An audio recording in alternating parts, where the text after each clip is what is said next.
Bonjour et bienvenue sur PNTV pour l'invité de la rédaction. Nous recevons aujourd'hui François Boulot. François Boulot, bonjour. Vous êtes gilet jaune et porte-parole des Gilets jaunes à Rouen, le porte-parole officiel. Un premier point, François Boulot, sur la manifestation, l'acte 8, comme on l'appelle, qui a eu lieu samedi dernier. Votre regard sur cette manifestation et sur la mobilisation qui a visiblement repris de plus belle après les fêtes, où c'était un peu plus calme. Je crois qu'il y a deux questions que vous posez. La première, c'est l'ampleur de la mobilisation. Il est évident que pendant la période des fêtes, il y a eu un creux de vague. Les gens étaient mobilisés depuis plus d'un mois. Ils étaient fatigués psychologiquement et physiquement, d'avoir tenu des ronds-points de jour comme de nuit, dans le froid, sous la pluie, et la météo ne les avait pas épargnés. Donc je crois que tout le monde avait besoin d'un peu respirer. En revanche, la détermination était toujours là, ça c'était une évidence, et il était donc tout à fait certain que la mobilisation allait reprendre très fortement à partir du mois de janvier, et c'est ce qui s'est produit, avec un nombre de personnes évalué a priori autour de 4000 personnes, ce qui est 2 fois plus que le samedi précédent. Je ne vous ai pas répondu sur les violences, si vous voulez que j'en dise un mot. Je crois que malheureusement, elles viennent d'une irresponsabilité totale du pouvoir exécutif. Vous avez un président de la République qui n'apporte aucune réponse sur le fond, mais qui surtout sur la forme ne fait qu'alimenter la colère en tenant des propos extrêmement méprisants. C'est le cas notamment de l'expression foule haineuse qu'il a utilisée pendant le discours de vœux qu'il a prononcé. Je crois que c'est tout à fait irresponsable. De la même manière que Benjamin Griveaux, à la veille de la manifestation, a parlé d'agitateurs, je crois que ces propos-là sont véritablement de nature à alimenter la colère dans un climat de tension qui est extrêmement élevé aujourd'hui dans le pays. L'heure serait plutôt à l'apaisement. Il faut absolument prononcer des paroles apaisantes, notamment en ayant un mot pour les manifestants blessés et ceux qui sont décédés. Le président de la République, aujourd'hui, n'en a toujours pas eu un seul. Mais au-delà de ça, est-ce qu'on peut justifier ces violences? Est-ce que vous-même, vous justifiez ces violences? Non, je les déplore. Je les déplore comme tout le monde. Je suis très triste de voir mon pays dans cet état. Je me pose la question de savoir comment notre si beau pays peut aujourd'hui être traversé par cette fracture et cette violence qui s'exprime aujourd'hui dans la rue, mais tout simplement parce que les gens sont désespérés, les gens sont en colère. Ils ne savent plus aujourd'hui comment faire pour se faire entendre. Et ils font face à un pouvoir exécutif qui est totalement sourd à toutes les revendications qui sont portées aujourd'hui de manière populaire par les Gilets jaunes. Et, comment dirais-je, il n'y a aucune voie de sortie qui est proposée aujourd'hui par le pouvoir exécutif, et non seulement sur le fond il n'apporte aucune réponse, mais comme je vous le disais, mais en plus de cela, sur la forme, il ne fait qu'attiser la haine en pensant jouer sur la stratégie du pourrissement qui a pu fonctionner lors de précédentes mobilisations sociales, mais nous ne sommes pas dans ce cadre-là. Nous ne reviendrons pas à l'état antérieur. Le 17 novembre, une fracture s'est produite dans le pays, les esprits ont décidé de relever la tête, et ils ne la baisseront plus. Les gens sont déterminés, ils ont vu qu'ensemble ils étaient forts, que collectivement ils étaient une force qui pouvait obtenir des vrais résultats politiques, et donc ils ne rentreront pas chez eux. Il est donc impératif aujourd'hui qu'il y ait un changement total d'attitude du pouvoir exécutif pour enfin répondre aux revendications des Gilets jaunes. Concrètement, on vous présente comme un porte-parole des Gilets jaunes à Rouen. C'est assez surprenant puisque les Gilets jaunes, depuis le début du mouvement, revendiquent justement de ne pas avoir de porte-parole, de ne pas avoir de représentants, de finalement être Gilets jaunes, c'est un nom commun. Pourquoi vous revendiquez-vous porte-parole des Gilets jaunes aujourd'hui? Déjà, je le revendique tout simplement parce que j'en ai expressément reçu le mandat de la part des 3 ronds-points qui constituaient les points de filtrage sur la région rouennaise, c'est-à-dire le rond-point de la Motte, le rond-point du Zénith et le rond-point des Vaches. Ensuite, vous avez opéré une confusion dans les termes entre représentants et porte-parole. Et c'est justement là qu'il faut faire une distinction. Les gens, évidemment, tout le monde comprend bien que pour porter la parole, eh bien, on essaye d'envoyer la personne qui s'exprime avec le plus de clarté possible pour défendre efficacement le mouvement. En revanche, les gens ne souhaitent pas de représentants parce qu'ils ne veulent pas que des personnes soient habilitées à négocier à leur place. Pour une raison très simple, il y a une crise de représentation totale qui est due à ce que les représentants politiques, depuis 40 ans, de droite comme de gauche, ont trahi le peuple français, et dès lors, ils ne veulent pas se laisser déposséder de leur pouvoir de décision.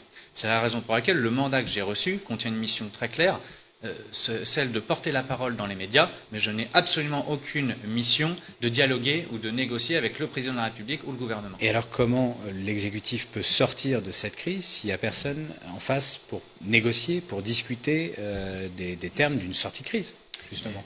Écoutez, c'est très simple. Déjà, il peut allumer la télévision, la radio, et puis écouter ce que les Gilets jaunes qui s'expriment dans les médias expriment, notamment au regard des revendications qui sont très simples, que j'ai déjà eu l'occasion d'exposer à plusieurs reprises, mais je vais le rappeler. C'est la volonté, d'une part, sur le plan institutionnel, d'une possibilité d'intervention directe du peuple dans la démocratie via le référendum d'initiative citoyenne. Voilà, c'est par exemple la possibilité pour le peuple d'être à l'initiative d'une loi ou via le référendum révocatoire de pouvoir révoquer un élu, par exemple si celui-ci venait à trahir les promesses qu'il a pu faire pendant sa campagne électorale. Et puis sur le fond, la revendication est la suivante.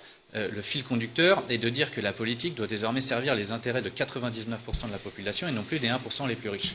Une fois que vous avez ce fil conducteur, c'est ce qui vous permet ensuite de dresser le catalogue de toutes les revendications catégorielles que vous entendez ou que vous lisez sur les différents groupes Facebook ou des réseaux sociaux qui peuvent circuler au sein des Gilets jaunes. C'est l'augmentation du SMIC et plus généralement l'augmentation des salaires, c'est la revalorisation du minimum vieillesse et de l'allocation adulte handicapé, c'est la réindexation des retraites et des allocations familiales sur l'indice des prix, c'est le dégel de l'indice d'appointement des fonctionnaires. Bon, vous voyez, vous avez toute cette liste-là, mais le corps central, c'est une politique pour les 99%, non plus les 1% les plus riches, et pour financer toutes ces mesures, très important de comprendre que, il faut remettre en cause les dispositifs fiscaux qui ont été adoptés au début du quinquennat d'Emmanuel Macron sur la réforme de l'ISF, la flat tax, l'exit tax et le CICE. Une fois que vous avez posé ce diagnostic, la solution, c'est quoi? Si le gouvernement refuse de revenir en arrière, vous demandez quoi? La dissolution de l'Assemblée nationale? Vous demandez un nouveau scrutin?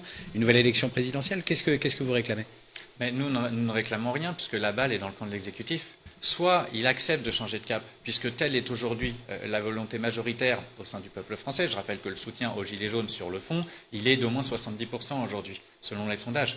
Donc, soit il entend les revendications qui s'expriment dans le peuple français de manière majoritaire, soit s'il ne le veut pas ou qu'il ne peut pas, ou qu'il estime ne pas pouvoir, à ce moment-là, il faut trouver une sortie institutionnelle par le haut, et là, il y en a de deux sortes. Soit, effectivement, le président de la République décide de dissoudre l'Assemblée nationale, soit il consulte le peuple par référendum en engageant expressément son mandat, tel qu'avait pu le faire à 4 reprises, me semble-t-il, le général de Gaulle sous le début de la Ve République, et notamment, il l'avait fait après les événements de mai 68. Mais vous disiez également que les Gilets jaunes ne voulaient pas que le mouvement soit récupéré. Concrètement, est-ce que le mouvement va devoir se politiser pour pouvoir entrer dans cette bataille Mais je crois que la question ne se pose pas à l'heure actuelle. La question... elle se pose quand on voit Jacqueline Moreau, par exemple, qui est une des figures du départ qui a lancé ou qui va lancer son parti politique. Quand on voit des politiciens de tous bords qui essaient de rentrer dans le mouvement, le mouvement de la politisation des Gilets jaunes se pose quand même. Non, il y a deux questions que vous posez. Sur la politisation, et ensuite je répondrai pour Madame Moreau. Sur la question de la politisation, il faut bien comprendre qu'aujourd'hui, l'objectif des Gilets jaunes, c'est évidemment de crier la souffrance et leur désespoir ou leur ras-le-bol pour la classe moyenne prise au sens large qui supporte tout l'impôt sur ses épaules pour constater qu'en contrepartie, tous les services publics, y compris régaliens de l'État, sont en train de s'effondrer. Santé, justice, éducation et police. Alors, quelle était la question? C'était est-ce que le mouvement des Gilets jaunes doit se politiser ou va se politiser? Voilà. Et donc la mobilisation qui s'opère, elle a pour objectif d'obtenir des avancées immédiates. Et elle a pour objectif en particulier de stopper l'avancée du quinquennat d'Emmanuel Macron, parce que les réformes qui s'annoncent, qui se profilent, que ce soit celle de l'assurance chômage ou celle de la réforme des retraites, elle va impacter énormément de monde et évidemment de manière très négative. C'est la raison pour laquelle le but est d'être dans l'action, dans la mobilisation, pour stopper, arrêter la marche en avant, la marche forcée aujourd'hui du président de la République, et une sortie institutionnelle telle que la dissolution de l'Assemblée nationale ou la démission suite à un référendum ou non du président de la République permettrait de mettre un coup d'arrêt, et ensuite nous pourrions du coup apaiser le pays et construire un débat constructif, un débat de fond, un débat d'idées, celui dont le pays, à mon sens, a été privé en 2017 parce que la campagne présidentielle a été polluée par les affaires, que ce soit pour François Fillon ou celle concernant Marine Le Pen. Et là, une dissolution de l'Assemblée nationale ou un nouveau scrutin ne serait pas pollué par les retours des extrêmes, Non, parce que l'état du pays, l'état d'esprit du pays vient d'être révolutionné. Déjà, dans les esprits, la révolution est faite. Aujourd'hui, nous ne pouvons plus nier le problème social qui se pose dans le pays. L'extrême souffrance des gens, les 9 millions de pauvres, les 9 millions de personnes aujourd'hui qui vivent sous le seuil de pauvreté, c'est-à-dire avec moins de 1 000 euros par mois. Si vous voyez, cette question-là, aujourd'hui, elle est posée depuis le 17 novembre. Tout le monde l'a compris. Plus personne ne peut être dans le déni.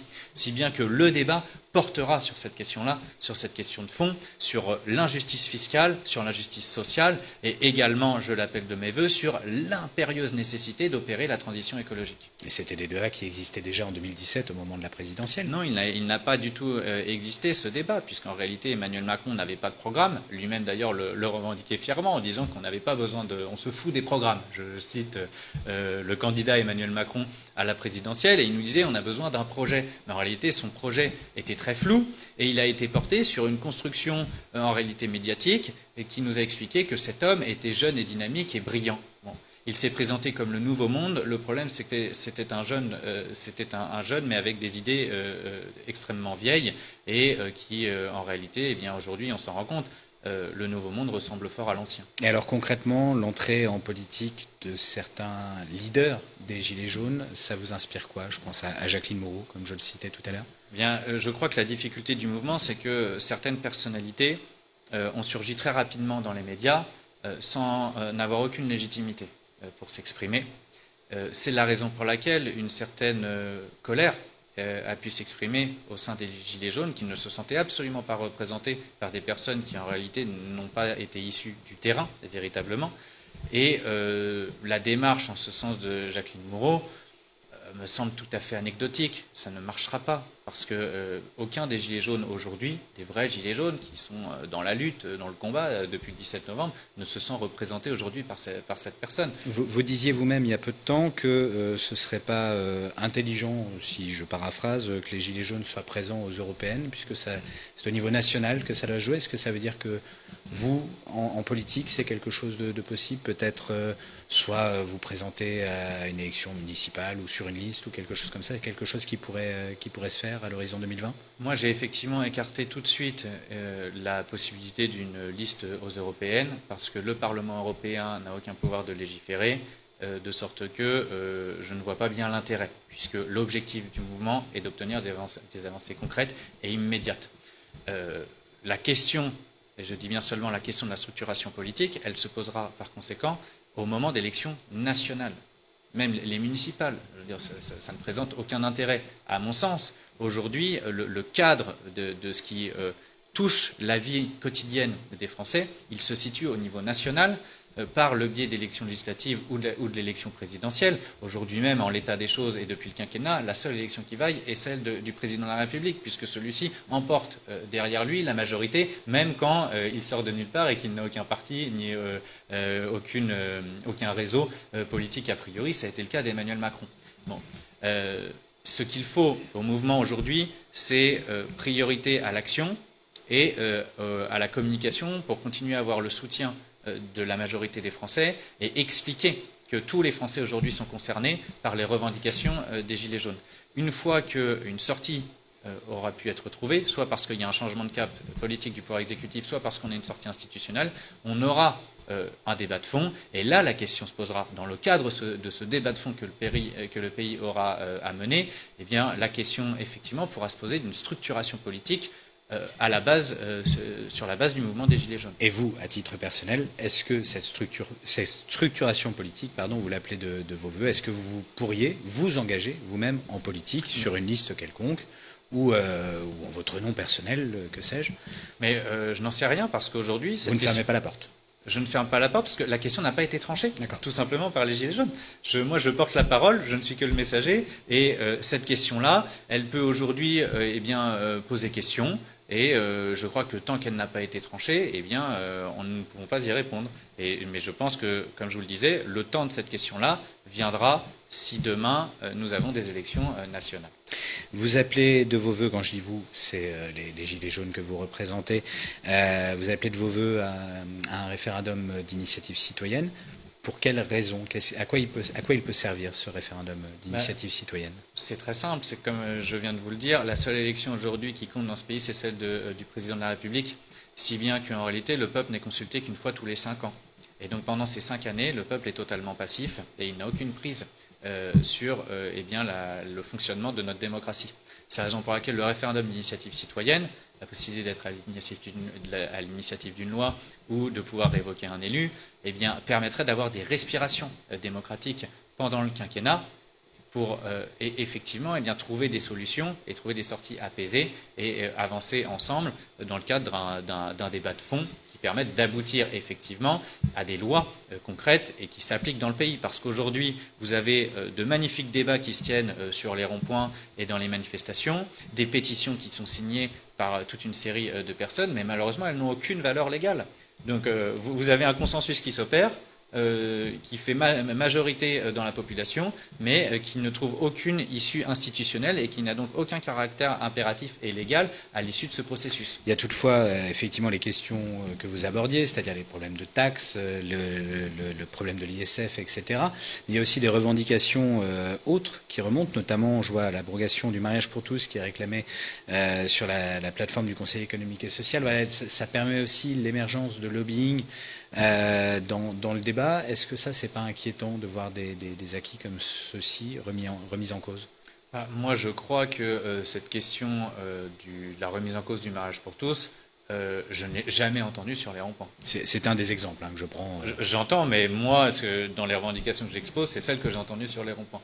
La question du mariage pour tous, pour ma part, je ne l'ai jamais entendue sur les ronds-points, je ne l'ai jamais lue sur les groupes, donc c'est une tentative de récupération de la part de certains groupes, de certaines associations qui... Oui, je pense, mais ils échoueront. Ils échoueront tout simplement parce que les gens sont extrêmement vigilants, les gens sont extrêmement conscients. Ils ne veulent absolument pas de récupération politique possible, ni de la part de partis politiques, ni de la part de syndicats. Et par conséquent, je puis vous assurer qu'aucun des Gilets jaunes ne sera piégé par une tentative de récupération, que ce soit la manif pour tous ou toute autre tentative. Donc vous vous désolidarisez de toutes ces demandes qui sont hors rapport avec le pouvoir d'achat. Je ne l'ai jamais entendu sur les ronds-points, je ne l'ai jamais vu sur un groupe Facebook. Les demandes ont trait à l'injustice fiscale, l'injustice sociale, la volonté de pouvoir vivre dignement de son travail et la volonté également pour la classe moyenne au sens large de ne pas subir toujours d'année en année plus de poids de l'impôt sur ses épaules pour constater encore une fois que les services publics sont en train de s'effondrer. Voilà le sens des revendications qui sont portées par le mouvement des Gilets jaunes. Emmanuel Macron sera dans l'heure la semaine prochaine. Vous lui avez écrit une lettre pour lui présenter vos vœux.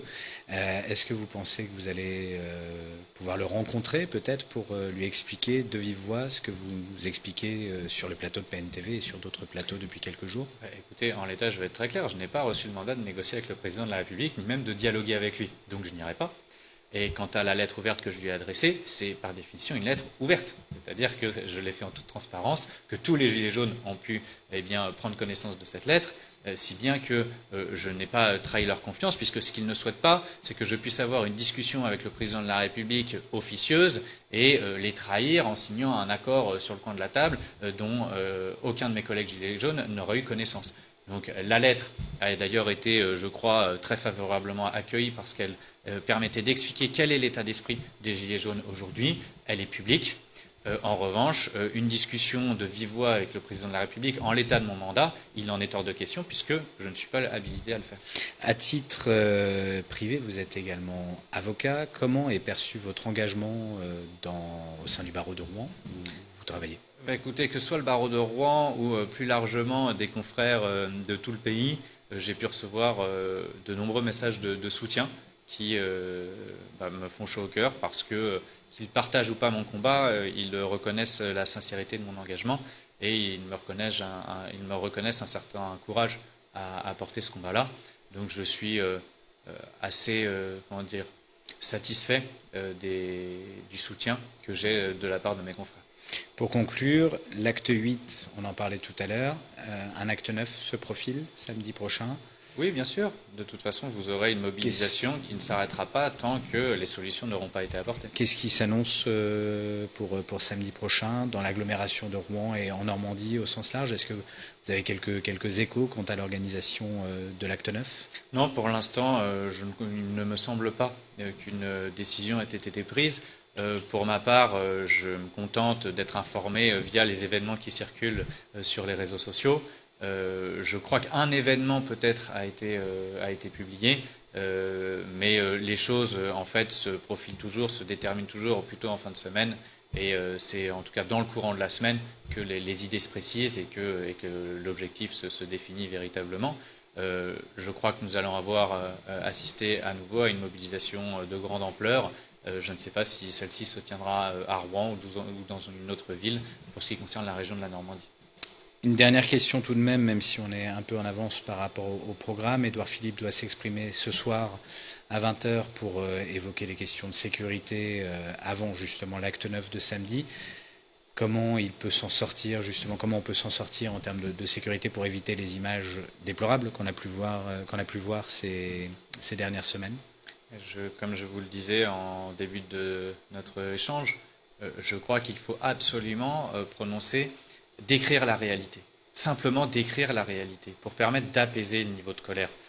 Décrire la réalité, ça veut dire que oui, il faut soutenir l'institution des forces de l'ordre. Et ça, le président de la République et le gouvernement ne cessent de le faire. Et c'est très bien, aucune difficulté. Mais en revanche, il faut aussi avoir un mot d'empathie pour les blessés et les morts qui sont intervenus dans le cadre du mouvement. Mais il faut aussi avoir des mots de condamnation fermes à l'encontre des dérives individuelles de certains policiers qui déshonorent l'insigne qu'ils portent. Et je pense notamment à un commandant dont on entend parler, qui me semble avoir franchi la ligne rouge samedi dernier à Toulon, en ayant frappé des manifestants qui, a priori, ne présentaient aucun danger. Je crois d'ailleurs qu'une enquête IGPN a été lancée. Je crois qu'il faudrait un mot. Il semblerait quand même, pour remettre les choses dans le contexte, que le parquet ait déclaré qu'il n'y ait pas eu de violence, que la réponse était proportionnelle. Écoutez, tout le monde a vu les images et je crois que c'est un très mauvais message qui a été adressé. Le parquet, c'est le procureur de la République et chacun sait que dans notre pays, le procureur de la République n'est pas indépendant. Ça a été déjà jugé par la Cour européenne des droits de l'homme. Donc cette question-là, juridiquement, ne fait absolument pas débat. Et je crois que pour le coup, c'est une décision très malheureuse qui est prise par le parquet, qui est contredite d'ailleurs par l'enquête qui est lancée par l'IGPN. Et tout le monde a vu les images. Tout le monde a bien vu que des coups ont été portés à des manifestants qui ne présentaient aucun danger, qui n'étaient absolument pas violents. Et donc il y a eu là une disproportion totale et même c'est une agression en réalité. Je crois qu'on ne peut même plus parler d'une disproportion de l'intervention de ce commandant, mais d'une agression véritable. Et je pense donc, pour répondre à votre question, il faut décrire toute cette réalité dans sa nuance, dans sa complexité, pour apaiser les choses, décrire la réalité, et pour, in fine, réconcilier le peuple avec nos policiers et nos gendarmes. Moi, je veux éviter absolument les affrontements entre nos forces de l'ordre, qui font partie intégrante du peuple, et la population qui entend manifester pacifiquement, mais porter fermement avec détermination ses revendications. Eh bien, François Boulot, merci beaucoup d'avoir été l'invité de la rédaction de PNTV. Je rappelle que vous êtes porte-parole des Gilets jaunes à Rouen, et on vous retrouve très bientôt avec un nouvel invité de la rédaction.